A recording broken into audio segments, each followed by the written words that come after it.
Un seul avis non géré peut te faire perdre des dizaines, voire des centaines de clients. Et le pire, tu ne peux même pas le supprimer. Alors pendant même que tu es en train de m'écouter là tout de suite, il y a peut-être des prospects qui tombent sur ta fiche Google Maps, qui voient tes avis négatifs et qui finissent par choisir ton concurrent. Je vais être très honnête avec toi, Google s'en fout de ton avis négatif, qu'il soit injuste ou pas. Et tu auras beau le signaler autant que tu veux, Google ne le supprimera pas dans 90% des cas. Parce que pour Google, un avis, bien ou mauvais, dans tous les cas, c'est une donnée par rapport à ton établissement. Et le pire, c'est que si tu perds un client par semaine, ça fait 52 semaines, donc 52 clients perdus, tu multiplies par ton panier moyen, ça fait du manque à gagner qui commence à être conséquent. Mais heureusement pour toi, il y a une bonne nouvelle, c'est que j'ai une méthode en 3 étapes pour contrôler ta e-réputation en ligne et justement contrôler ces mauvais avis.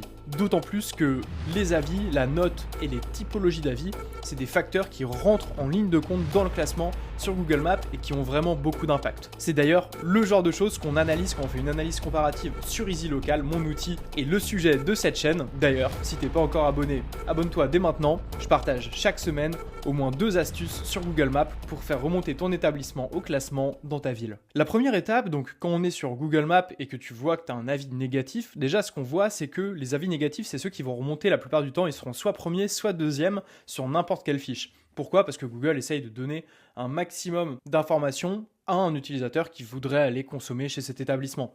Donc il va donner un bon avis et un mauvais avis. Et d'autant plus, là c'est un mauvais avis avec pas mal de contenu, donc un avis long. Et donc pour Google, c'est vraiment beaucoup de données sur un service qui a eu lieu dans l'établissement. Dans ce cas-là, ce que n'a pas fait le commerçant, et ce qu'il faut absolument faire, et c'est le premier point, c'est contacter la personne et répondre. Déjà, la réponse que l'établissement va mettre, ça permet à un utilisateur qui va venir regarder les avis d'un établissement de se rendre compte à quel point l'établissement et le patron de l'établissement prend en compte les avis des utilisateurs et essaye d'améliorer son business ou pas. Si tu réponds pas, déjà, c'est mauvais signe. Et si tu réponds négativement à la personne, ça donne pas non plus une très bonne image. Mais par contre, si tu lui dis « Ah ok, on est désolé que ça soit passé comme ça, on va faire en sorte que ça s'améliore la prochaine fois, merci de votre retour, nanana ». Déjà, tu es dans un esprit de compréhension et tu essayes d'améliorer, de prendre du recul sur ce qui a pu se passer. Donc déjà, potentiellement, ça peut rassurer quelques clients. Et à côté de ça, tu vois, là on a un autre avis, hop, pareil, un avis qui est assez long, pareil, aucune réponse sur cette fiche. Bref, c'est pas une très très bonne chose. La deuxième étape, donc une fois que tu as répondu et que tu fais une bonne réponse, que tu prends du temps pour les utilisateurs contents comme mécontents, ce qu'il faut faire, c'est diluer les avis. Parce que, tu le vois, les avis qui remontent beaucoup, c'est des avis qui vont être des avis longs, potentiellement. Tu vois, c'est pas pour rien que c'est le genre de choses qu'on analyse directement dans EasyLocal, quand on fait l'analyse concurrentielle, parce qu'encore une fois, c'est un facteur de classement. Les avis longs, c'est important, plus de 250 caractères. Les avis moyens, les avis courts, etc., etc. Pareil avec avis avec photo, avis de local guide. Toutes ces typologies d'avis, elles vont avoir tendance à faire remonter les avis. Donc par exemple, tu verras très peu d'avis très très courts. Là, tu vois un avis très très court, mais parce que c'est un avis local guide, par exemple. Et donc dans les avis qui vont être tout en haut de ta fiche, ce sera toujours des avis, soit avec de la photo comme ça, soit des avis comme on a pu le voir ici, avec beaucoup de texte, donc beaucoup de données, soit des avis avec de la vidéo, soit des avis local guide. Ça va être ça la plupart du temps, ce qui va remonter sur Google. Donc toi, ce qu'il faut que tu fasses quand tu as des mauvais avis, c'est faire en sorte de t'assurer d'avoir des bons avis avec toutes les typologies d'avis. Donc un bon avis avec beaucoup de contenu texte, un bon avis avec des photos, un bon avis avec de la vidéo, un bon avis local guide, etc., etc. Si tu viens jouer sur tous ces différents éléments qu'on a pu mettre ici, local guide, photo, commentaires longs, etc., etc., eh bien ça va venir diluer l'avis négatif et ça va le faire redescendre potentiellement parmi que des bons avis positifs, d'autant plus si tu as une vélocité d'avis, donc beaucoup d'avis sur 30 jours qui sont 5 étoiles, ton avis négatif devrait quand même redescendre et tu devrais en avoir moins dans le top 10 des avis et la plupart des gens vont pas regarder, la plupart des avis vont pas scroller, bien sûr ils vont regarder les avis par note potentiellement et ils vont regarder les avis par étiquette. C'est pour ça que c'est d'autant plus intéressant d'avoir des avis longs et des bons avis longs parce que du coup si la personne clique sur boutique, eh bien les avis qu'on va afficher, là par exemple c'est un 1 étoile parce qu'il y a écrit magasin et du coup potentiellement il faut qu'on demande aux personnes de parler de la boutique, de parler du magasin, etc., etc.,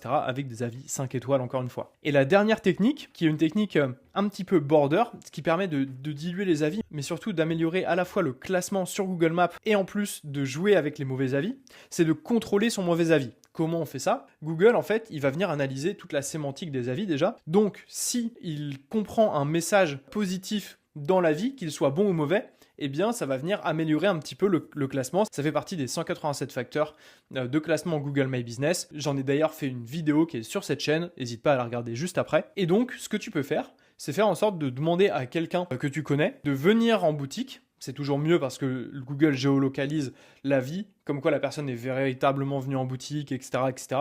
Donc tu demandes à un de tes proches de venir en boutique et de mettre un avis 1 étoile avec photo, vidéo et descriptif long. Et en fait, tu commences en disant quelque chose de négatif, mais quelque chose qui a très peu d'impact. Par exemple, sur un restaurant, mon verre n'était pas très bien rincé. Et là, hop, tu mets avis 1 étoile. Par contre, j'ai adoré le service, le cadre est vraiment bien, etc., etc. Les plats sont bons, nan. Par contre, juste mon verre était pas très propre. Et donc, en fait, ça donne un peu sentiment positif.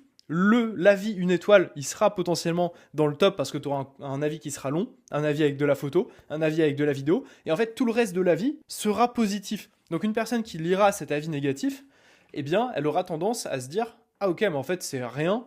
Donc, si ça se trouve, c'est quand même un bon restaurant. Et donc, à partir de là, tu vas venir contrôler ta e-réputation et c'est une très bonne technique pour contrôler ses avis. La seule chose, c'est que tu vois, donc là, les avis qui remontent, c'est des avis d'il y a 3 mois, 4 mois, mais c'est pas des avis d'il y a 1 an. C'est pour ça que la plupart du temps, ce qu'on recommande de faire quand on pratique ce genre de choses, c'est de mettre des avis tous les 3-4 mois, un avis 1 étoile tous les 3-4 mois, avec justement ce côté positif. Et l'avis qui était initialement 1 étoile, comme c'est une personne que tu connais qui l'a mis, eh bien, tu lui demandes de le passer en 5 étoiles. Et à partir de là, donc ça va venir améliorer ta note, parce que l'avis passera en 5 étoiles, et derrière, tu remets un autre avis 1 étoile avec une autre personne qui vient en magasin, etc. Et donc, tu vas continuer de contrôler les mauvais avis qui ressortent sur ta fiche. Et donc, potentiellement, tu perdras moins de clientèle en faisant ce genre de choses, et ça aura moins d'impact sur le classement de ta fiche en plus, parce qu'il y aura un sentiment positif dans la sémantique. Et encore une fois, tu contrôleras ton e-réputation avec les avis qui s'afficheront directement sur ta fiche. Dès qu'une personne scrollera comme ça et arrivera ici, ce sera l'avis que la personne de ton entourage a mis, et ce sera nettement mieux et nettement plus prolifique à ton établissement. Si on conclut, il faut absolument que tu répondes de façon constructive à l'avis négatif. Deuxième point, il faut que tu dilues tes avis parmi des bons avis et des avis de plein de typologies différentes. Et troisième point, tu peux contrôler tes avis négatifs, ceux qui remontent en haut de ta fiche, en faisant en sorte de manipuler ces avis négatifs et en les mettant toi-même. C'est contre-intuitif, mais je t'assure que ça marche plutôt bien. Si tu as aimé le contenu, n'hésite pas à t'abonner, à mettre la petite cloche et à liker. Nous, si tu as la moindre question, on se retrouve directement dans l'espace commentaire sous cette vidéo. Et sinon, je te laisse aller regarder la prochaine vidéo tout de suite sur la chaîne Easy Local. C'était Quentin pour Easy Local. Ciao.